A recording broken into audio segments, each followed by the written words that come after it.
jacket. Okay, Shavua Tov, everyone.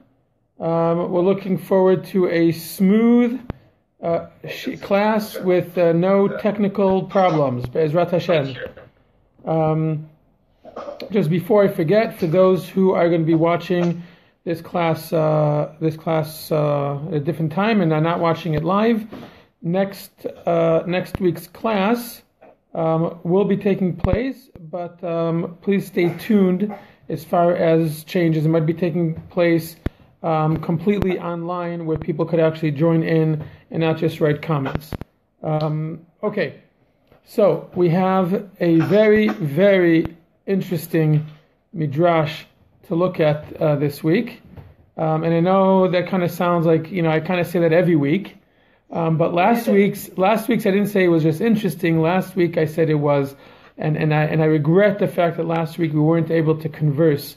It was a real shame because last week's I felt was really touched upon some extremely fundamental issues, not only as far as kind of Jewish theology, and for those of you who really paid attention, there was some possibly very, very controversial things that I brought up, but also very fundamental in understanding how midrash, the implications that midrash has on commentary itself. So last week was very fundamental. This week it's going to be very, very interesting. We'll leave it at that, and we're going to go ahead and start. We're looking at the very first verse of Parashat Mishpatim. 460. What page? 460? 416. 416. For those who are looking at a stone chumash, it's page 416. And it's just one verse. It's really just one verse that we're going to be discussing the entire class.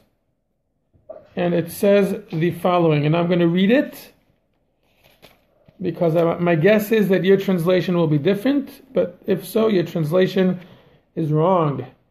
As I've said many times, midrash, well, there's always an issue with translation, but especially when it comes to midrash many times is basing itself on the most literal way in which a verse is written, whereas contextually we don't understand it that way. But the midrash will kind of hinge itself on the literal way in which the verse and the words are presented. So it says the following: and these are the laws that you shall place before them. Yeah, we have ordinances, but I guess Okay. it's the same. It could be okay. And these are the ordinances that you shall place before them. Okay. Questions?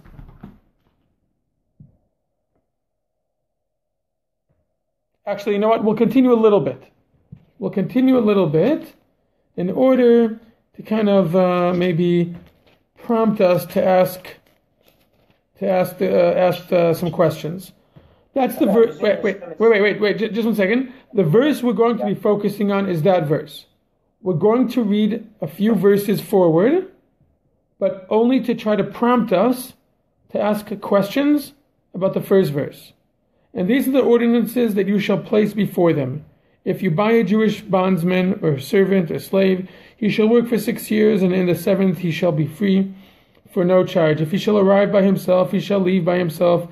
If he is a husband of a woman, his wife shall leave with him. I'm skipping to verse 7. If a man will sell his daughter as a bondswoman. I'm jumping to verse 12. One who strikes a man so that he dies shall surely be put to death, etc., etc. And the parsha goes on, and this is one of the most rich parshas as far as the amount of mitzvot and commandments, as well as the variety. It goes from, and it doesn't seem, and a lot of the commentators struggle tremendously in trying to find some kind of logical order and rhyme and reason to the way it's presented, and no commentary, at least that I'm familiar with, was actually able to come up with something that actually works as a, like here's a systematic way in which it's presented. Okay, let's go back to the first verse. And these are the ordinances or laws that you shall put before them. Yes, questions? Yeah, well, I would like first off to understand what he's saying. He's saying that when it's written and these, it adds something to the previous statement. And if only the word these appears, it is contradicting the previous. Is this what he's saying? Wait. Well, Batya, yes, it is what it's saying, but that's the midrash, which we haven't gotten to yet. We will get there very soon. So yes, we had a question, yes. Yeah, why all this Mishpatim, he didn't give it before with the Ten Commandments? Okay, excellent. So, so the question, so I'm going to rephrase your question very slightly, okay? Because your question was, why did he not give all of this when he gave the Ten Commandments? So you're making an assumption.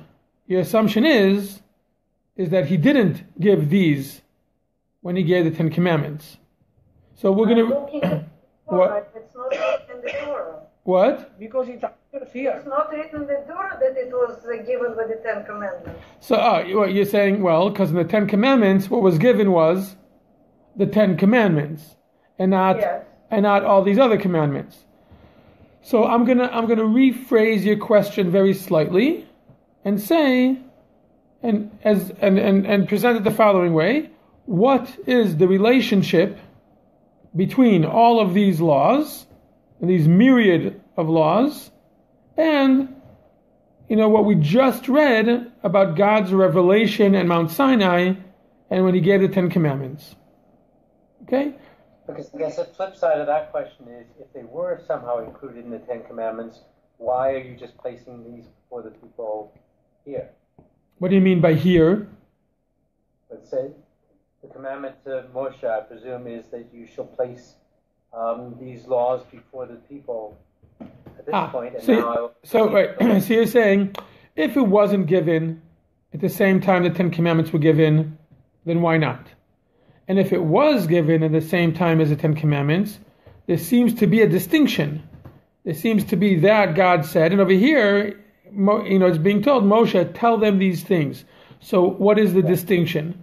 Right? There actually are some commentators, most famously the Ramban, Nachmanides, who tries to organize the laws of this parsha based on the 10 categories of the 10 commandments. It works with some of them, and others it doesn't really. Yes. My understanding, all 613 could be put into the 10 somehow. I would emphasize the word somehow. Yes. Okay. Yes. I have a question. Wait, just a second in the back. Yeah. I have a question, and it is the following. We are supposed to have all the orders from the Torah in some categories. They are called Torah, Mitzvot, Chukim, and Mishpatim. I am confused about, so it's not Torah means the Aseret HaDibrot, because it's not said Dibrot. So what is can we somehow come to a conclusion in which those pertain to, you understand? Yeah, it's a good question. You're asking about the word mishpatim. When it says mishpatim, what exactly is it referring to? So the short answer to that is that a lot of these terms are interchangeable. Okay, so there are places in which we understand chukim as being something specific, and mishpatim being something else, very specific, very well defined. But the truth of the matter is that if you look and you compare where each one is used, it is not systematic. And to my knowledge, all the efforts to define chok as one specific thing, there are other places where chok is used in a different context. So they do seem to be interchangeable.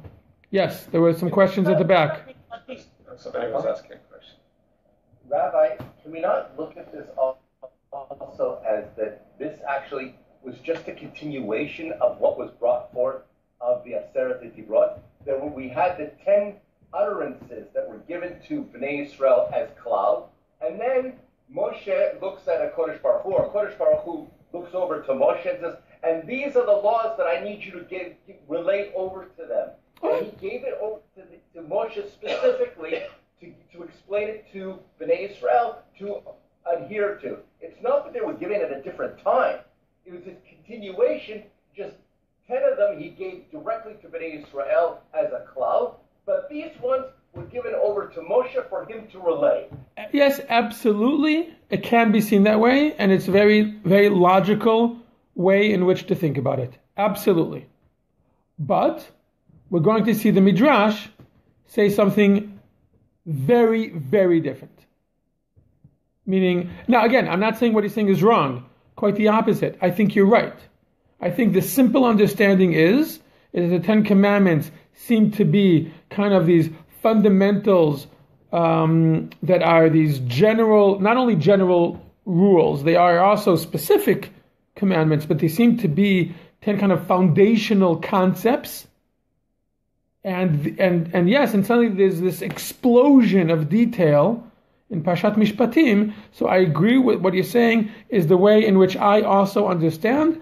The simplest way to understand the relationship between Parashat Mishpatim and Parashat Yitro. I agree with what you said. The midrash, though, will present something very, not just different, but almost, to some degree, the opposite. But we'll see. Yes, one more comment, and then we're going to go into, 2 more comments, and we'll go into the midrash. Yes? I just see that actually those Mishpatim were given together with 10 Dibrot, because he started to judge everybody himself, Moshe. And this road just suggested to divide to other people. And therefore, Those, I understand. You're saying it was given together. But if it was given together, I accept the fact that this is a possible understanding. It definitely is a possible, legitimate, logical understanding. But then still we have to ask, why is there a distinction? Why did God himself not say, as part of the revelation at Mount Sinai, say, if you buy a servant, and if you strike a man, and if your ox gores another ox, right? Meaning, there does seem to be a distinction. God himself spoke to the Jewish people, said the 10 Commandments. There seemed to be an ending, something, that stage ended. And then Hashem says to Moshe, oh, go tell them all these things. So even if, again, either they weren't said at Mount Sinai, and then we have to ask why not, or they were said, and we have to ask, why is there such a distinction being made? So that goes back to our very first question, which is, what exactly is the relationship between these laws that are about to be given throughout this parsha and the laws that were given previously? Right? So that's our question. And I guess it's a broader question about the distinction between the 10 Commandments and all the other mitzvot. Yeah. Yeah. That actually, the midrash will talk about that by omission. But okay. Let's go into the midrash. A very, very interesting midrash. And you'll see soon why I think it's so interesting. Because I'll give us a slight, we've spent 13 weeks together. Okay, this is our 14th class. Okay, which is pretty cool, right? We've learned a lot of midrash already, and what we've seen that usually midrash is looking at one verse. At most, it's looking at something. Sometimes not even at a whole verse. Sometimes a midrash will be built on one word. And sometimes it's something that's troubled us. And there have been several times that we've discussed, or that some of you have said, it just seems like the midrash is kind of like agenda driven and just kind of like dumping a whole bunch of stuff that there's no proof for on something very small. And I find myself many times trying to almost like apologize on behalf of midrash, or try to convince why, yes, this could make sense, it does make sense, or it doesn't need to make sense because the midrash isn't trying to claim truth, whatever. But now we're going to see a midrash that is not looking at one little dot, but actually looking at a very, very wide perspective. And this is going to be a very good example of where midrash is being very critical, taking a critical look at its own methodology. Okay? So this is going to be a very good kind of test case to see how midrash can also use, critical reading and analyzing text and comparisons. Okay? And of course, we're going to get a nice message. But okay. Says the midrash, and these are the laws. Rabbi Abahu said, anywhere it is written, and these, it is adding to the first ones. And anywhere it says, these, it disqualifies the first ones. So first, the midrash is presenting a rule, is making a claim. The phrase, these, is coming to exclude something. And when it says, and these, it's coming to add. Now, does this make sense? It does. No, it's not. It does. Why? I'll tell you, why does it make sense? Because when you say, these are the people I like to teach Torah to. Okay? What does that imply? These are the people what? As opposed to anyone else. Right. These are the people I like learning Torah with. Meaning that someone else I don't like learning Torah with. And if I say, and these are the people I like learning Torah with, adding to something else. It's adding to something previous, right? It's very logical. Yeah. Okay? It makes a lot of sense. But the midrash doesn't end over here. The midrash is quite long, and I actually chopped it up because there were other parts that I had to take out, so it stays somewhat concise. Says the midrash, how so? That in itself I find interesting. How so? It's made a claim. It says anywhere that it is written. So now I was going to go and check it. Let's start reading. These are the happenings. Okay. Literally, it says the word in Hebrew for all of these is going to be the word toldot. Okay? Toldot. The word toldot literally means from the word yeled. Toladot means from the word yeled, to have to descendants, a child, a descendants. But in Bereshit, this is at the beginning of the creation story. It says these are the toladot, literally the descendants.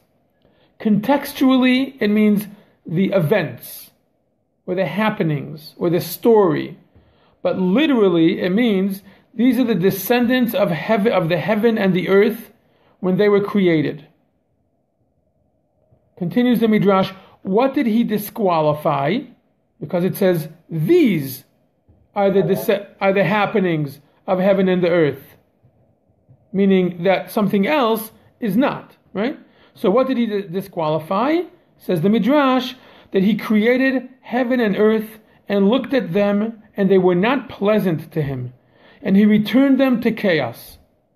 Once he saw these heaven and earth, they were pleasant to him. Therefore, these are the happenings, or toladot, of the heaven and the earth. But the first ones were not toladot, did not sustain, were not a continuation, did not give birth, meaning did not have a continuation, okay, let's continue.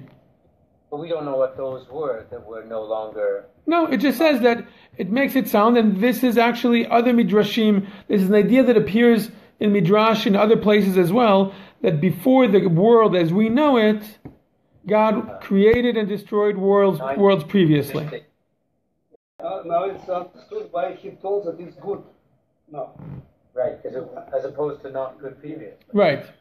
If you are a fan of reconciling, scientific discovery, scientific theory with biblical text, which I personally am not, but if you are a fan of that, then you like that midrash because it can come and say, oh, all the different layers, geological layers that we find that through which it seems that the world is millions and hundreds of millions or billions of years old. That is what the midrash is referring to when it says God was creating and destroying worlds. So that is a midrash that people who are of that school of thought of reconciling Torah with science like to quote. But let's continue. Says the midrash, in the same way, I want you to pay attention to that phrase.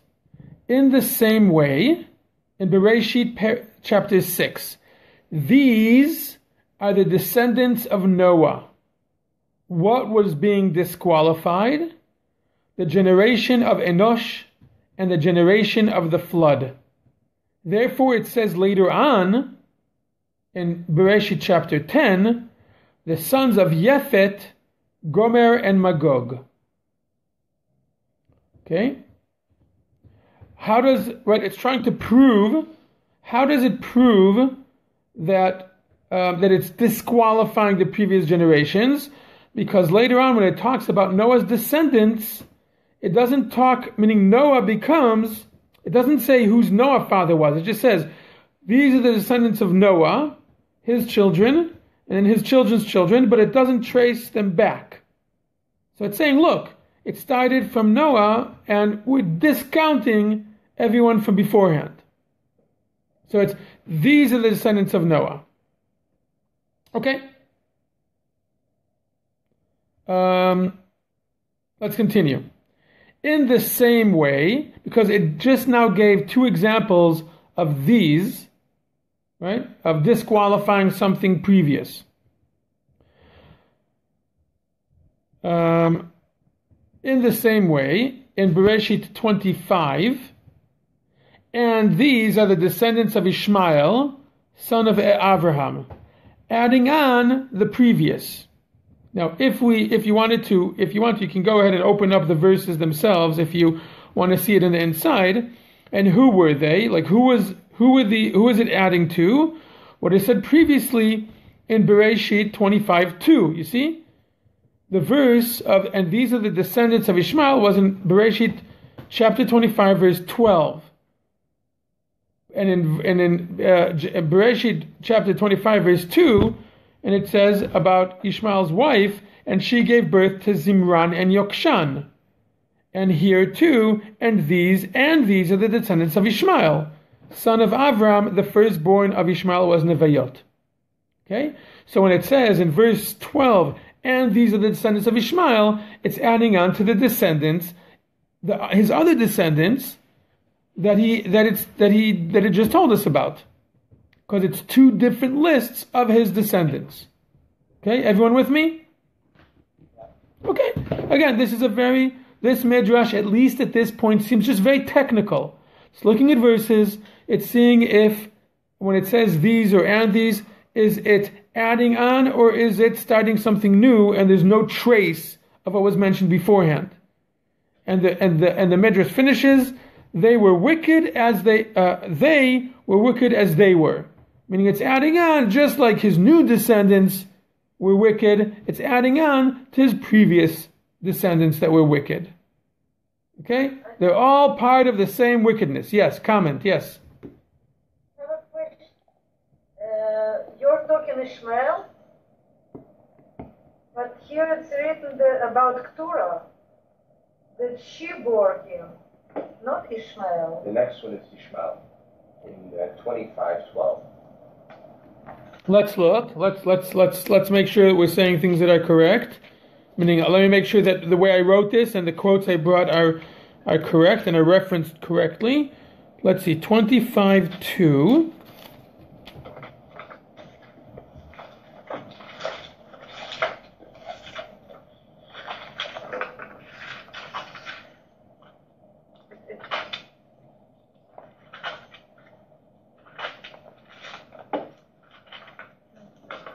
You are right. I brought it incorrectly. Let's see. It's not 25:2. It is. Let's see. Maybe it's 24:2. Maybe that's where I got mixed up.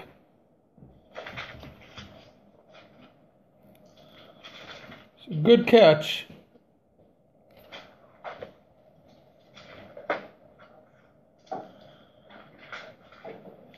Let's see. Where is it that Ishmael's first children?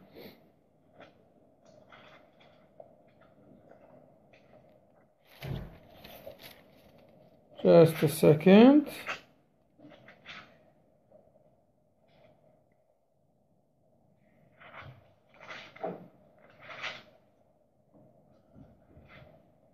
No, where is it?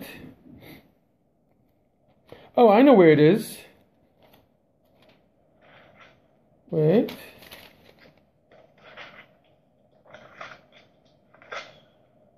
Oh, wait, no, wait. Let's see what you're pointing out the difficulty in the midrash here. Let's see. So what is the midrash doing? It may not be the descendants of Ishmael, it may be the descendants of Hagar. Hagar and Keturah are the same. So Yeah. 25. Okay. 25:12. Well, son of Abraham, and the previous. These goes on these are the descendants of Ishmael, so there should But then be. it goes Abraham's son, whom Hagar, the Egyptian. So we're looking at, let's see, Ted Lloyd, Zimran, Vet Yukshan, Dian, Vishbak, Vet Shuach. Interesting. So I don't know why the midrash is saying, right? It seems like the midrash is saying that also Yokshan and Zimran were the children of Ishmael. But you're right that the verse it's quoting is talking about his mother. Because the main thing are that they are sons of Ishmael, and the same way speaking. No, but they're not the sons of Ishmael. They're Ishmael's brothers. So maybe it's what I don't know. Someone there over said I didn't see who said it. Maybe it's referring to that it's basically coming and saying you need to understand that, and these are the children of Ishmael. That just like it's adding on to something, right? And these, right? That's the rule that the midrash gave. And these is saying what I'm about to tell you is a continuation of something that was already told. So the midrash is saying, what is it adding to?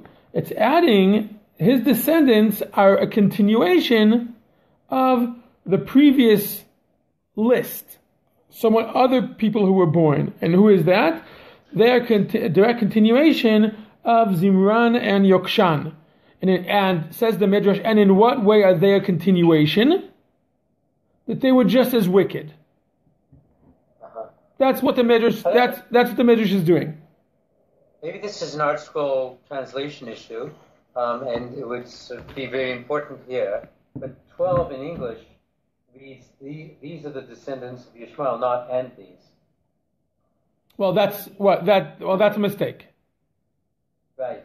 That's translate. No, that's a very good example where it's translating it contextually, because it's the beginning of a sentence. But literally, if you look in the Hebrew, it says the midrash. Of course, yes. And if you look at the Hebrew, it's very clear. Ve'ele, and these, and under the assumption that the midrash is right, which it is, that the word is and these. So if you were coming to this sentence, this pasuk for the first time, and it said and these, you would say, why is there the word and? It should say these are the descendants of Ishmael, but it says and these, and is adding on, is connecting it as a direct continuation of something previous. That's the midrash. That's what the whole midrash is built on. Okay, let's continue. Says the midrash. What? Sorry, I was going to say, you could say that even if they weren't direct descendants of Ishmael, but they were brothers, the pattern of those people who came from Hagar. So they don't have to be actual genealogical descendants. Correct. That seems to be what the midrash is doing. Let's continue. Okay, this one is strange. Very strange. In the same way, Bereshit chapter 25, and these are the descendants of Isaac. Right, that's the beginning of Parashat Toldot. And these are the descendants of Isaac, adds to the first. Right, when it says, and these are the descendants of Isaac, so according to the rule the midrash claimed, right, it's supposed to be adding these descendants to something previous. Adding on so it says, adds to the first, written about previously, the sons of Ishmael. Okay? Right?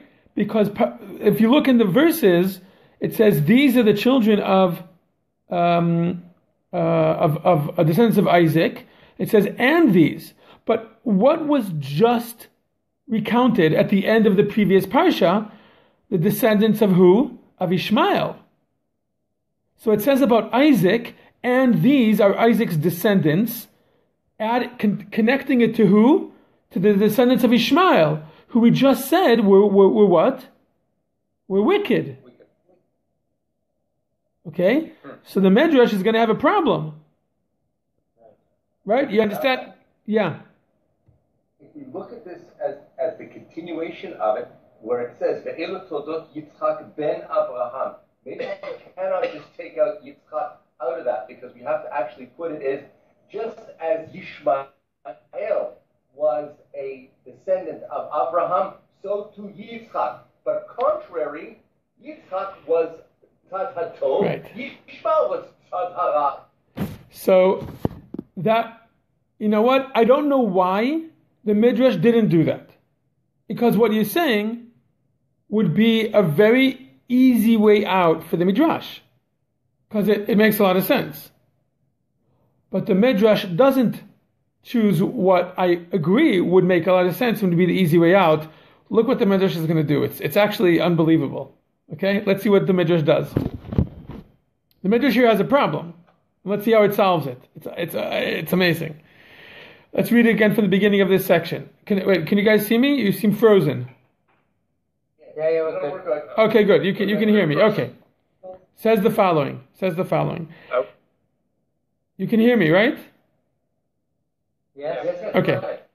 In the same way, in Bereshit 25, and these are the descendants of Isaac, adds to the first, written about previously, the sons of Ishmael. And who was that? So who is it adding now as a continuation of the previous ones? Esav and his sons, as he was Yitzchak's son. Since you guys the picture right now is frozen, I'm assuming you're all in shock, right? We're okay. We're fine. Of course. But this is shocking. Wait, now I can't see you at all. Good. Are you okay? We're back. You guys can see me and hear me? Yes. Okay, so would you agree that the midrash did something shocking here? It said, who is the continuation of Yitzchak, really? Esav. Right? But not the Ishmael part of it. Wait, let's see. The evil part goes to Esav. Wait, and look what it does now. It's even more unbelievable. And if so, we need to say that because it says, and these, in reference to Esav, Yaakov too is part of Esav as Yitzchak's descendant. Correct. For sure, because they're brothers. Not because they're brothers, because Esav was supposed to be the continuation of Yitzchak. He was the legitimate continuation. And because of the whole mess, it worked out otherwise. right? Who did Yitzchak see as his continuation? Esav. Esav was the Bechor. Esav was the Bechor. Wait. Esav was the Bechor, and it was to Esav that Yitzchak wanted to give the blessings. And the midrash here is acknowledging that and saying that in some way Esav was the main descendant. This is unbelievable. This is counter to so many other things that we know. But midrash, this is and this point we've seen before, that midrash doesn't have to take into account every other midrash said everywhere. This midrash can exist on its own. And it's saying, if I'm staying true to my rule, that and these is a continuation, then and these are the descendants of Isaac has to be an addition and continuation of Ishmael's wicked children. So it must be referring to who as Yitzchak's descendant? Esav. And therefore it seems that Yaakov is kind of secondary to Esav as Yitzchak's descendant. Unbelievable. Yes? But it is the truth. It is the truth first off, and it is the truth because Esav sold the Bechorah, no? Okay, we could come and say, Esav, that's the continuation of the story. Esav sells his Bechorah. But as far as the actual original descendants, Esav. And Yaakov is considered a descendant of Yitzchak only because of Esav, says the Midrash. Unbelievable. Yeah. There was a comment? Yes. Could we not look at also, if we go back to Abraham, could we not look at also that Ishmael was the first one, and only afterwards came Isaac, and when Sarah told Abraham, send him away, he was very disturbed about this. This bothered him. He's sending away his Bechor. So here too, we have both the Bechor with a lineage of being the evil ones, and the second one being not so evil. Agreed. Let's continue. Continues the Midrash, and again, look at the language. In the same way, in Bereshit 37, these are the descendants of Yaakov. Disqualified the champions of Esav. So if you look at Bereshit 37, you'll see that right before it says these are the descendants of Yaakov, it numbers. Here, let's look at it just to be sure that we're not just believing the midrash. We're going to check it to make sure. Let's look at chapter 37. Chapter 37, verse 2. Right. So if you look at the paragraph right at the end of the previous parsha, it's all of the kings and all of the things that were the descendants of Esav. And then it says, these, doesn't say, and these. It says, these, because these are the descendants of Yaakov, and all those descendants of Esav, that's it. They're not continuing. Cuts that line.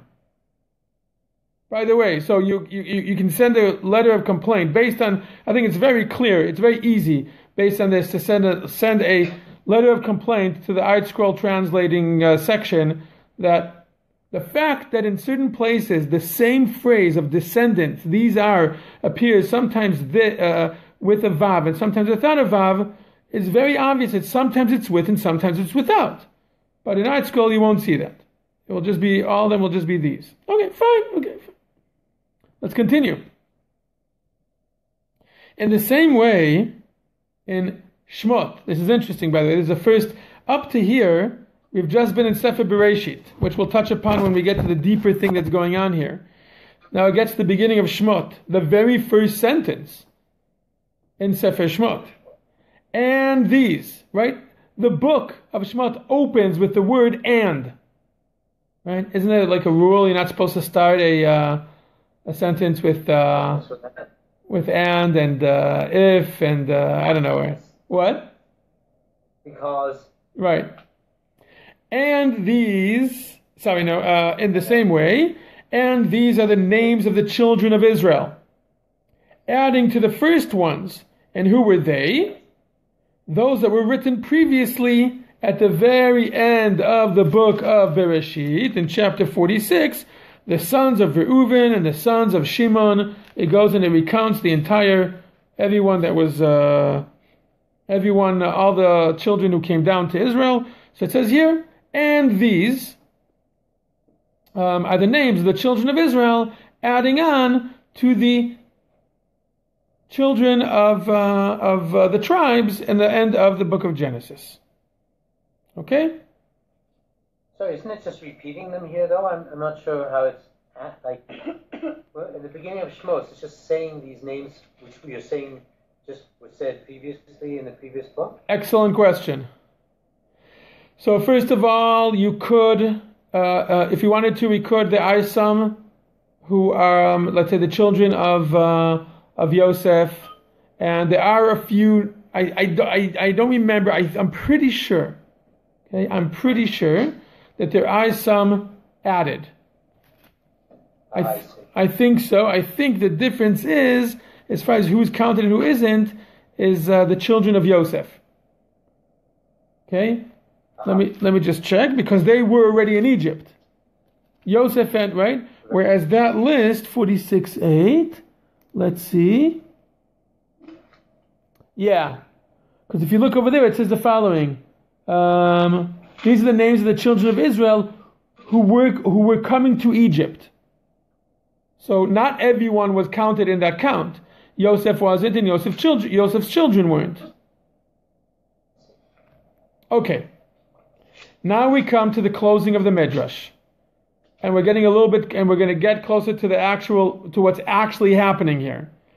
Here too, says the midrash, and these are the laws. Right? This is what we were trying to get to this whole time. Adds to the first ones, which are written previously in Shmot chapter 15. There he put for them rules and laws. What is it connecting Mishpatim to? It's not connecting it to the Ten Commandments. Because in the Ten Commandments, we don't have the word Mishpatim. We don't have the word laws. It says, and these are the laws. So it's saying, not only these are the laws, also the laws that we said previously. But the previous place where it says laws was before the giving of the Torah. Okay? Now, we'll get back to this. But it's just one, a single law. It says, and over there he put for them rules and laws, and it doesn't tell us which. Is there established for the nation a decree and an ordinance? But maybe this is the No. In the Hebrew, it's in the singular. In the chok umishpat is law and ordinance, or rule and law. So you're right. Literally, it's translated singular. It should be singular. We'll get back to that soon. Yeah, we'll get back to that soon. Does anyone have any questions or difficulties with everything that we read here? We read 1, 2, 3, 4, 5, 6 examples, or 6 attempts or proofs that the Midrash brings to the rule that was claimed at the beginning. Anyone have any? The only question I have is, why does the Midrash have to bring so many examples? Excellent. Not just bring the first one? I'd say A, why does it have to bring so many? Or why does it have to bring any? Since when does the Midrash need to prove itself? So sometimes the Midrash wants to prove itself. Okay? But why bring... What?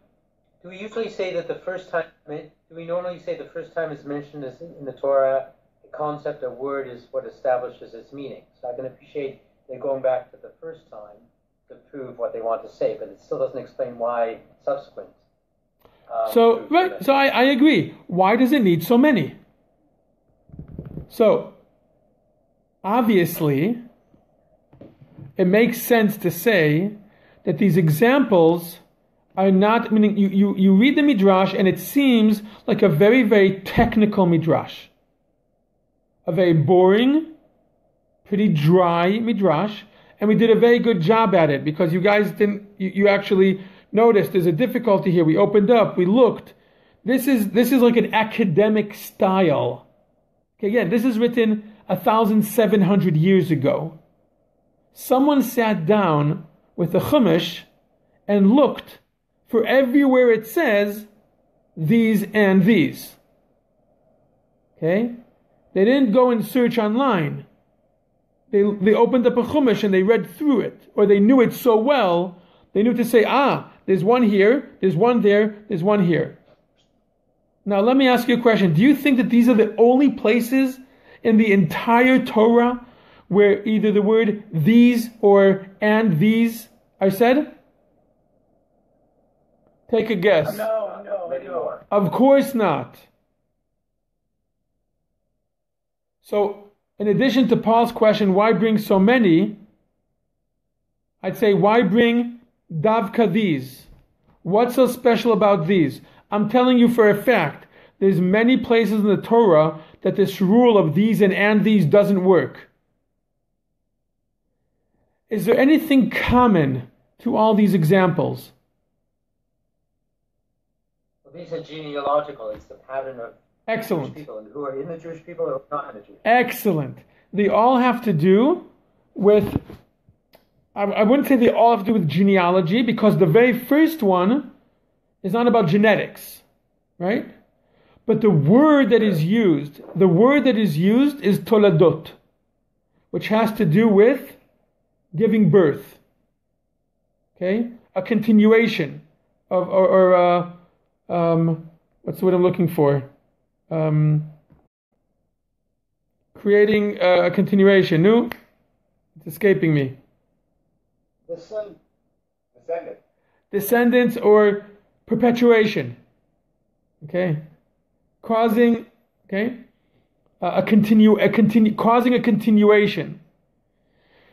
So, all of the examples, these are all of the examples that have the word toladot, that have these or and these. There's actually one more that the midrash brings, but I didn't bring it because it would throw us off a little bit as far as the context.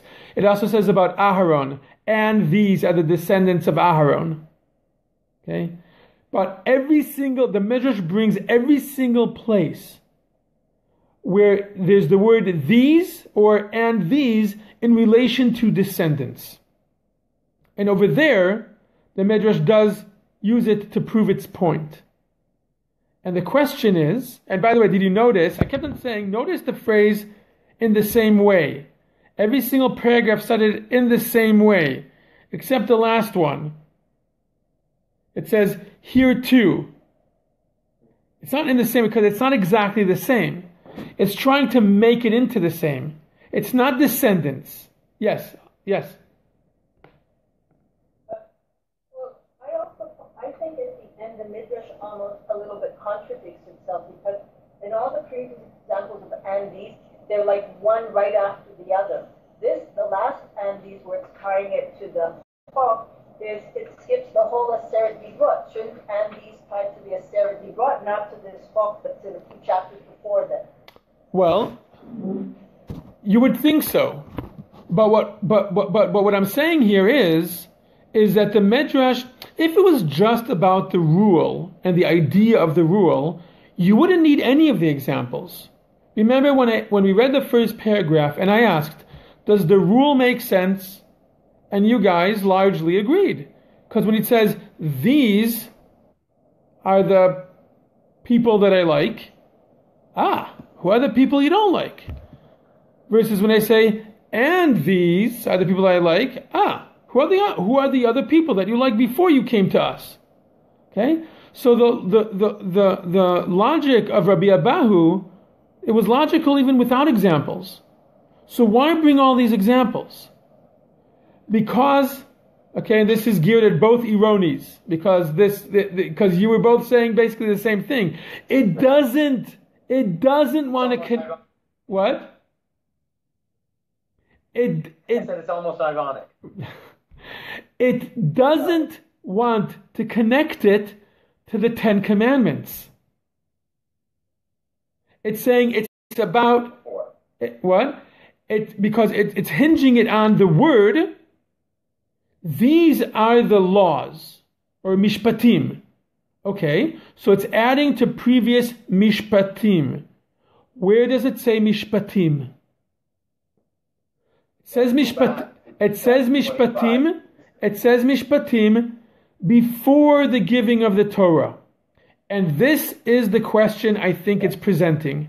Is the giving of the Torah something new that disconnects from the previous stages? Or is the giving of this new Torah, or is it a continuation of everything that happened beforehand? Does the giving of the Torah at Mount Sinai erase everything that happened beforehand and the laws that were given beforehand? The laws given to the forefathers, the laws given in Egypt, the laws given, etc. Or, no, this is a continuation. And it does this, and it does this by putting this question of these or and these in the context of lineage. And by the way, it's not just, I want to point out something really cool. It's not just that it does it by bringing all these examples that have to do with lineage. Look, I made a point of telling you where we were quoting from at each one. Look at the beginning of each paragraph. Look, Genesis chapter 2. Okay, the creation of the world. Genesis chapter 6, Noah. Genesis chapter 25. Genesis chapter 37. Genesis chapter 46, Shmot. The midrash basically took us through the entire book of Bereshit. Because that is what Bereshit is about. Why? I'm sorry, go ahead. The question is now, why Midrash does it? What is the reason to do it? The reason to what? To take us from the Ma'amad Har Sinai. Now the question is another. At what time it was written? Maybe it was written at the time when the temple was destroyed, and we have to change Yiddishkeit from the temple to... Okay. You're asking I think a very, very good question, which is, is there a place to asking, when we read a midrash, is it a legitimate question, or is it a legitimate question to come and say, what are the motives behind the message of the midrash? My answer to that is, I think that sometimes that is a relevant question, because I think sometimes there are things that in the midrash itself that indicates the motivation, but many times there isn't. In this midrash, I don't see any indication to hinge it on the motive. I don't see a historical event it's connecting it to. Or sometimes the midrash will bring the midrash will bring a story about two rabbis, or a discussion between a rabbi and a king, or will bring a metaphor of a king at war. Many times the midrash will bring something that will give us an insight into the context from which the rabbis were talking. Over here, it's just text analysis. Now, of course, there's something driving the way in which they're understanding the text. And of course, they're trying to achieve something. But if you think about what it's doing, wait, I just one more sentence. If you think about what it's doing, it's taking us on a journey throughout Sefer Bereshit, because what the book of Bereshit is about, it's about the evolution of the family, the evolution of God's people, the prehistory. The whole book is about a family and who's the continuation and who's not the continuation. Who is really God's chosen and who is not. It's about making that differentiation and making sure we understand what is the lineage, what is the line of chosenness. And it's not necessarily just, because Adam and Noah, and and the whole story and everything around it is just like, who is the continuation? And to understand that it is connected to one lineage or one destiny and one relationship and one promise and etc. And what this is doing is saying just one more second. I know that I'm kind of on a rant here. It's saying that exactly the opposite of what we usually think. We think these are the laws. Oh, this is a continuation of Yitra, of the Ten Commandments. Says midrash, careful. The Torah and our relationship with God does not start from the revelation on Mount Sinai. Don't get confused. Remember that the laws and all the laws that we got and all the obligations that we have, they don't start from that revelation. That revelation was a continuation of something previous. And look, and these are the laws, continuation of a law that was given before Mount Sinai, before the revelation. So understand that Mount Sinai itself is just a continuation of a relationship that starts beforehand, of the fact that we are the children of Avram, Yitzchak, and Yaakov, of everything that happened beforehand. Okay, now let's go by order. Batya, you had something to say. I believe there is a lineage, and I believe there is a clear hint, a clean historical hint. I wouldn't have thought about the fact that, in fact, Yaakov is part of Esau, and Yitzchak is part of Ishmael. Right. So this is an enormous thing. This is a very, very important thing. This is saying we are true to our lineage, we are true to our upbringing, we are true to our law, and so forth. So finally, I think that I was asking myself, so how is it important this and this? But now I understand why it's important. Because it's bringing lots of re'ayot, lots of demonstration. Yep. Lots of clarity. Yep. I agree. Yes. Sorry. Go ahead, Mike.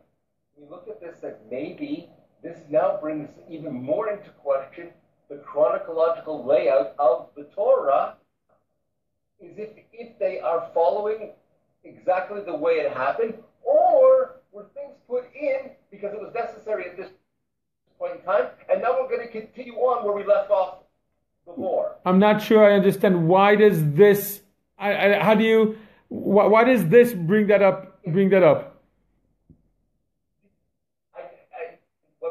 What pops into my head now is that the fact that we're relating this back to Parsha B'Shalach, where we say that these are the laws which add on to the laws that were given in B'Shalach, and then we see that later on Yitro comes and he says to Moshe, "Why are you standing here judging the people all by yourself?" Well, what laws did he have? I hear what you're saying.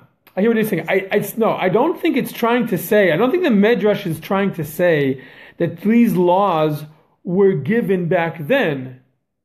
It's just that the midrash is saying that when Hashem says to Moshe, He's about to give him as part of Har Sinai, whether Parshat Mishpatim was said a second after the Ten Commandments or a month after the Ten Commandments, He's saying, I want you to think of what I'm saying now, says the Midrash. I want you to think of what I'm saying now, not just as a continuation of Har Sinai, but I want you to think of this as a continuation to what I said to you beforehand.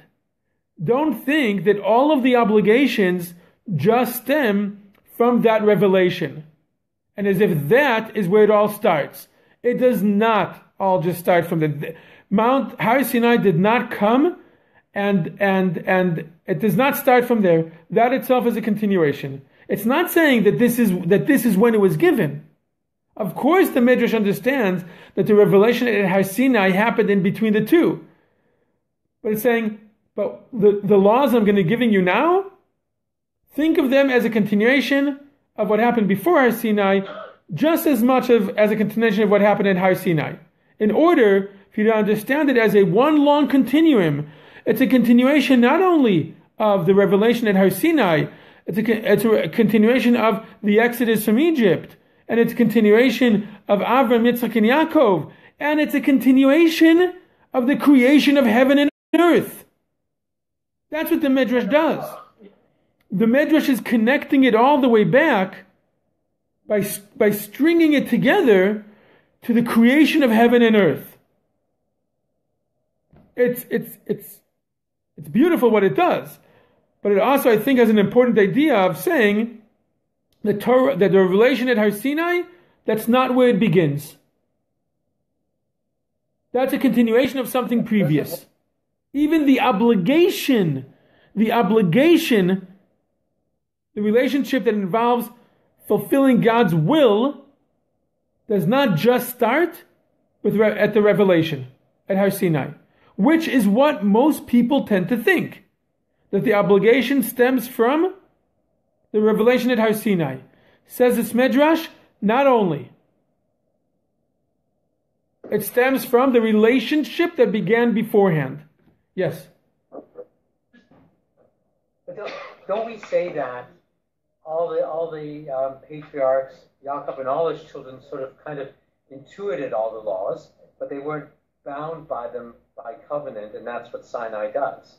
So isn't that what Sinai, putting in the middle of this, changes even though the laws may have existed, the nature of the contract between the Jewish people and Hashem differs as soon as Sinai happened. Right, so that's a good question, which is, based on this midrash, how does this midrash understand those other midrashim?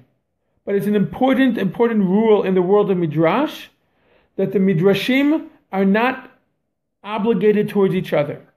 Sometimes one midrash will quote another one and challenge it or try to reconcile with it.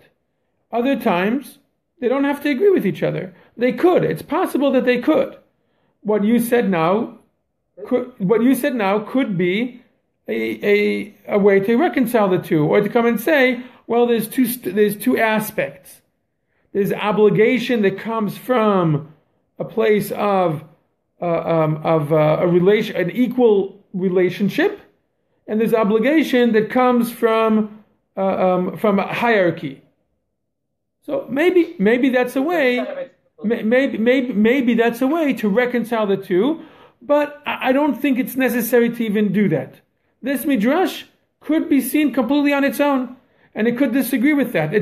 Listen, this midrash does not have to accept the concept that the patriarchs observed the whole Torah. That's a very difficult midrash. I do not understand that midrash literally. I do not understand that midrash.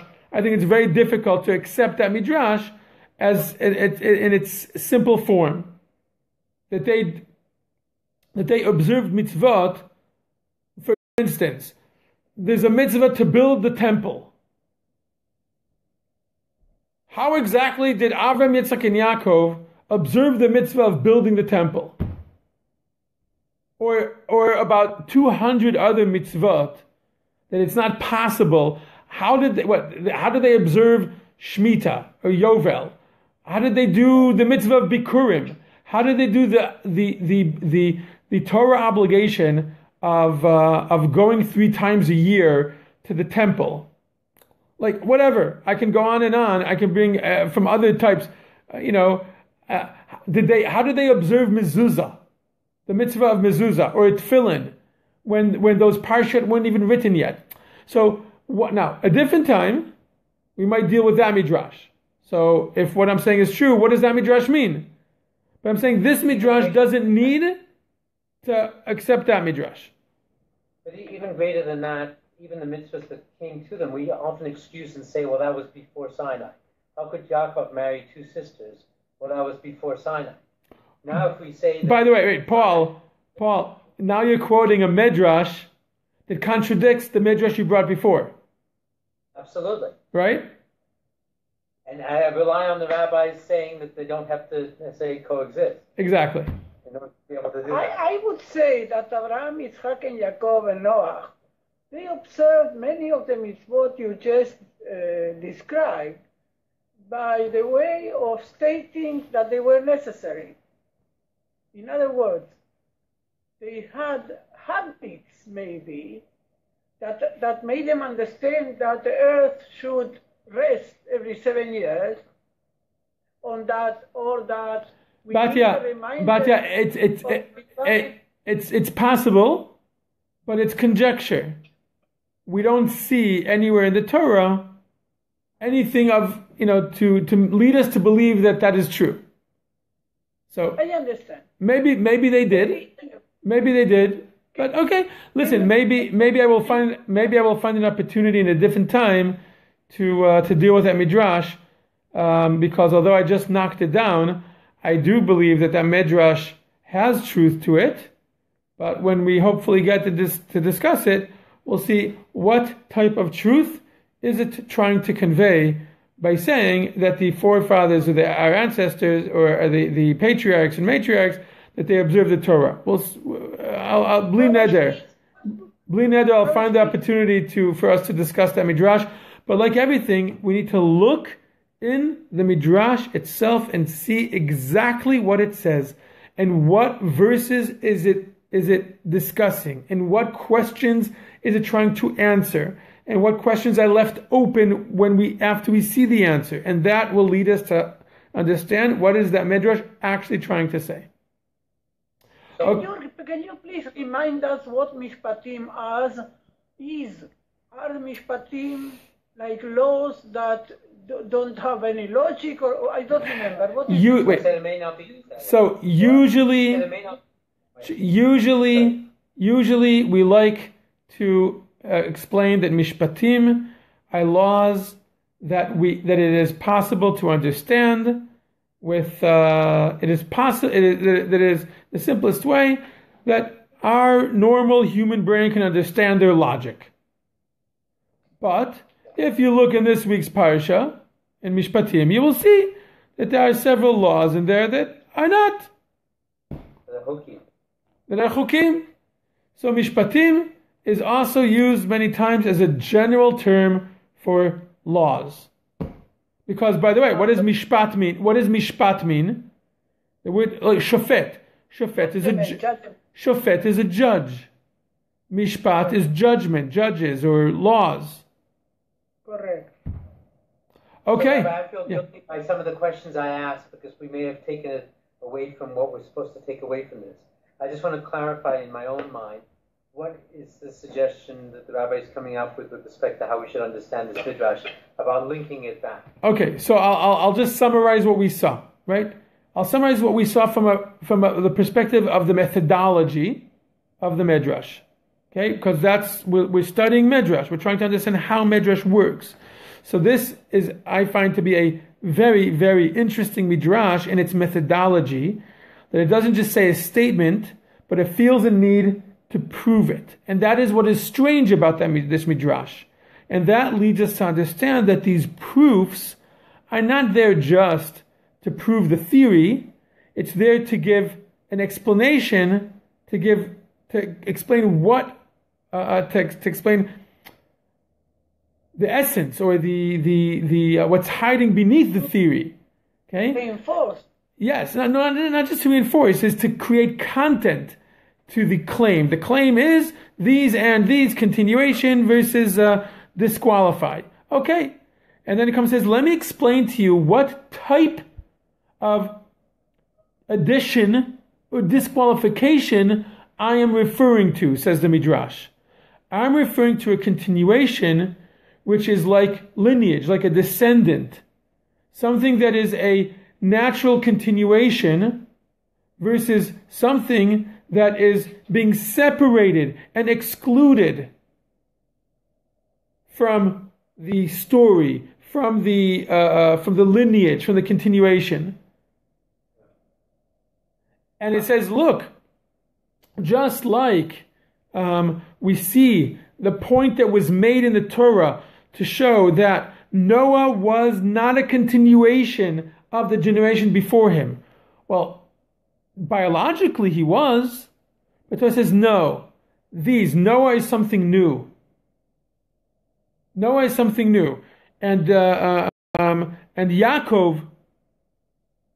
is something new, but Ishmael wasn't new, right? It's going to say, and it's trying to create. So in that same way, the laws that are given after Sinai are a continuation of the laws given before Sinai. And Sinai does not create a cut, does not create a break from what happened beforehand or from the obligation from beforehand. And you know what, Paul, now that I think of what you said, maybe it's exactly what you said in order to come and say, don't think of the obligation and the laws as just stemming from the hierarchy of the revelation. I took you out of Egypt. I am your God. A commandment, which is coercive, which is, versus what happened beforehand, which was a natural, more of a, maybe it's to create, maybe, I don't know. This already, I'm kind of like taking it a little bit further. This is not what the midrash is saying. This is what, based on what you said, Paul, I think maybe what can be expanded from what the midrash is saying. Maybe it's to make sure that we have a balance between an obligation that stems from a relationship, a pre-Sinai relationship, combined with a post-Sinai obligation of an external commandment. Maybe it's to try to balance those two things out. To some extent, this comes from a shir that I heard earlier in the week about the whole business about, do you stand for the 10 Commandments? Do you separate those from the rest? Do we say that that's the priority and somehow the others don't come from the same place? This could connect to that as well. Okay, so we saw a very interesting thing in the Midrash from Rabbi, and it's interesting to see that Midrash can and does sometimes be very textual. It's okay, very nitty-gritty. Let's check this, and let's check this. And if this doesn't make sense to us, we'll have to say that Yaakov was a descendant, was a secondary descendant. He was a descendant of Yitzchak through Esav. If we had time, we would discuss that at greater length. What does that mean? How does that impact the story? How does that impact... Okay, we spoke about it a little bit, but there's a lot to think about here. But I find it amazing to see that when the Midrash wants to, it can get very, very technical in analyzing text, comparing, contrasting, and trying to explain itself. Very nice. And hiding and holding within it some very, very important concepts that there's a lot to reflect on. With that, I wish you a Shavua Tov. I will email everyone about what exactly is happening next week. Okay? We might even, maybe we'll see, maybe we'll find another solution, maybe I will email people about what's going on. Stay tuned. Shavua Tov. Shavua Tov. Yashar Koach. Thanks so much. Well, because